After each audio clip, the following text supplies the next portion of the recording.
Assalamualaikum Kang Gareng, Bagong. Waalaikumsalam, Truk. Waalaikumsalam, Truk.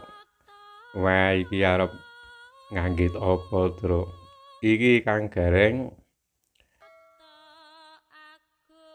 kenek Ndara Janaka ki arep munggah gunung ya, Lak. Diuluk-uluk isik suluk kae. Oh iya, Truk. Manjing wana ya, Truk. Iya.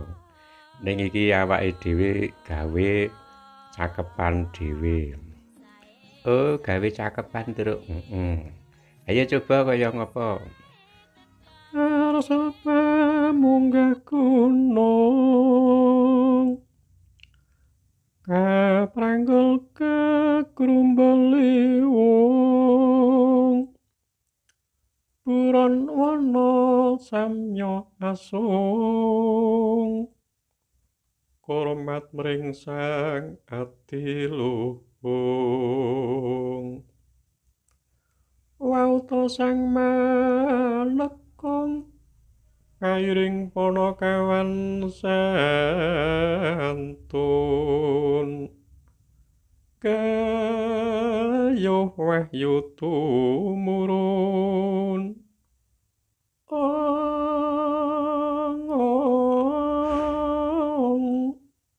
utamaning kayun baldatun thayyibatun warabun ghafur.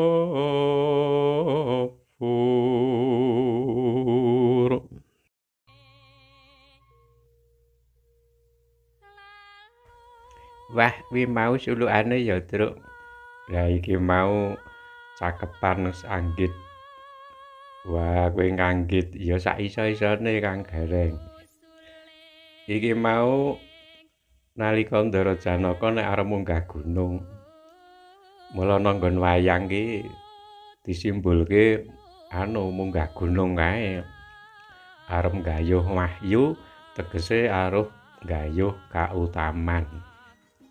Ibarate ya nek dijumbuke anggo ilmu agama ya arep nggayuh kasuwargan. Jalan menuju surga. Oh iya ya, Truk. Terus kae mula nek ana nggon kitab suci ke disebutke jalan menuju surga iki sangat mendaki dan sulit. Angel ya, Truk. Angel mula kanthi digambarke dening Gusti Allah mendaki dan sulit. Terus kagem sing anggit ana nggon wayang kuwi terus disimbulke karo kae sing jenenge kayon utawa gunungan kae. Sing werdine nek ora kleru kuwi kayon iki saka tembung kayun, kayun iki saka tembung karep. Keinginan utawa tujuan sing arep digayuh kuwi ya kuwi menuju tempat yang tinggi. Swarga ya, Truk. Lah mula jalan menuju surga ya kudu mendaki dan sulit. Ora beda karo angele nalika munggah gunung, naik gunung kae mendaki kae ning donya iki sing paling angel iki ya nek munggah gunung. Oh iya ya, Truk. Nah iya, sulite akeh mula nggon kayun kae gambarane penghalang nalika arep munggah gunung werna-werna. Awis gunung sing paling ngisor dhewe ya ana gangguane nalika wis tekan tengah-tengah ya gangguane beda meneh nganti tekan pucuk gunung. Mula nek Ndara Janaka nggayuh wahyu mesti lak disimbulke ana pucuk gunung. Oh iya ya, ana para ulama utawa pandhita sing angasrama ana pucaking gunung ngono kae lak simbole ngono. Mula padha karo ning nggon kehidupan donya iki awake dhewe nek arep sinau pelajarane Gusti Allah ya jebule ya kaya wong munggah gunung. Mendaki dan sulit. Saka sulite nganti awake dhewe ora kober. Wah iya ya, ora kober sinau. Kuwi ya padha karo sulit. Wah iya ya, kuwi. Kapranggul gegrumbul liwung. Nyata ning nggon alas kae, nggon gunung lak mesti ana alase, Gong. mesti kepranggul grumbul sing akeh kae. Mongko ning nggon grumbul iki wah werna-werna bebaya sing ana kono. Awit saka kewan sing mawa wisa termasuk sing kae tanduran sing mawa ri bebondotan ngono kae. Njrimpeti wong lumaku. Wah iya ya. Lah nalika ning kono Dara Janaka kan buron wana samya asung. Kurmat mring sangadiluhung. Oh iya, mula nek para utusane Gusti sing Maha Kuwasa kae kaya dene para nabi-nabi. Iya, kabeh isining bumi samya asung kurmat mring sangadiluhung. Ngono ya, Nggih Sang Manekung sing tansah tekun olehe ngibadah Ndara Janaka kae. Kahiring Panakawan santun. Ya, Yai Lurah Semar Gareng Petruk Bagong ya Panakawan santun ke sing ngiringi lakuning Ndara Janaka ibarate sing ngiringi lakune manusia kuwi mau ya kuwi kanca papat kuwi mau. Oh Gareng Ndara Janaka mesti ya Ndara Janaka ki satriya. Ya mesti panakawane ya kudu gedhe cilike ya melu karo Ndara kuwi mau nderek diulang karo tuntunan saka Gusti sing Maha Kuwasa kuwi mau. Oh iya ya. Gayuh wahyu tumurun. Lho kok jebule iki wahyu ki nek ora digayuh ki ora bakal iso medhun dhewe. Padha karo awake dhewe iki nek ora niat belajar ngaji, sinau nampa wahyu saka Gusti Allah ora beda karo Kanjeng Nabi iki, ya ora bakal entuk wahyu. Mongko wahyu ki wujude pelajaran utawa kalimat. Mula nek ora tau dipelajari, awake dhewe ya ora entuk sing jenenge wahyu kuwi mau. Wah iya ya, wahyu sing wahyu ki mau iso ndadekke awake dhewe iso ngerti dalan kanggo tumuju marang sing jenenge kasuwargan ki mau. Ngono ya. Minangka utamaning kayun.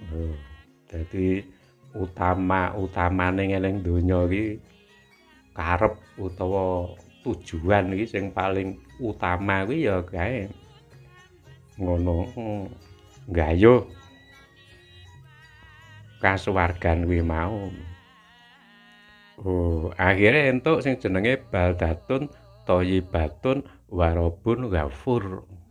Entuk kebaikan tar entuk ampunan saka Gusti sing Maha Kuwasa. Lah kuwi lak utamaning awake dhewe ning donya iki nek diapura sak kabehing keluputane awake dhewe bersih dari dosa kuwi tujuan sing utama ki kuwi, Truk. Wah iya ya, Truk. Kuwi jebule utamane kuwi ya, Gong. Lah iya ya, Truk, mula kae didhawuhi nyuwun pangapura iki lak. Lah iya. Kuwi tujuane supaya awake dhewe dibersihke dari dosa upamane duwe dosa. Ngono ya, Truk. Nek negara ya negara supaya dikeparengke diparingi ampunan. Ngono tegese kembali bersih adeking negara. Oh iya ya, Oh ngono ya, Truk. Wah iya. Nek umpamane nggon kelompok masyarakat ya diparingi kebaikan terus diparingi ampunan dening Gusti sing Maha Kuwasa lho. Sijine diparingi ampunan kekeliruan kesalahan sing wis ana banjure dijaga dening Gusti Allah aja nganti duwe keluputan meneh lah kuwi. Hikmahe nalika nyuwun pangapura iki jebule ana werna loro kuwi mau. Oh iya ya sebab sing iso menghapus dosa iki mung Gusti Allah dudu awake dhewe terus. Dudu kancane sesama manusia iki sing menghapus dosa iki ra iso. Oh iya ya, iki nyatane nek ora paham ki awake dhewe ya njaluk ngapura iki kaya dene ya malah arang. Oh iya ya, Truk, malah arang-arang. Wah iya ya, Oh, beda bareng wis ngaji ki akhire saiki sregep njaluk ngapura. Lho ki bedane ngaji karo ora ki kadang nang nggon kono kuwi lho, Bang. Mulane dijenengke spiritualitas utawa spirit iki lak nek maksud basa Indonesiane lak kaya dene semangat to, Bro. Oh iya, semangat untuk menuju surga ki diberi semangat untuk bisa menempuh jalan sing sulit, sing angel, sing mendaki kuwi dadi semangat oleh mendaki mergo ngerti tujuane kuwi mau gayuh kasuwargan kuwi mau. Oh iya, mula nadyan to angela kaya ngapa ya semangat. Lho ki bedane entuk pelajaran karo ora ki bedane ngono. Nek ora entuk pelajaran ki ora semangat, Bro. Iki tujuane kadang ora mudeng awake dhewe ki ora jelas kok. Oh iya ya, Wah iya ya, Truk. Nah iki mau Kang Gareng analasa wana wasa. Oh ngono. Ngono ya Kang Gareng. Wah iya, Truk. Kuwi jebule Ndara Janaka ki nek munggah ning nggon gunung kae jebule kae ya minangka ujian. Ha kuwi pesemone ya sebagai ujian. Ngono. Ngono ya, Gong. Wah iya, Truk. Sesuk teruske meneh insyaallah, Gong. Wassalamualaikum warahmatullahi wabarakatuh.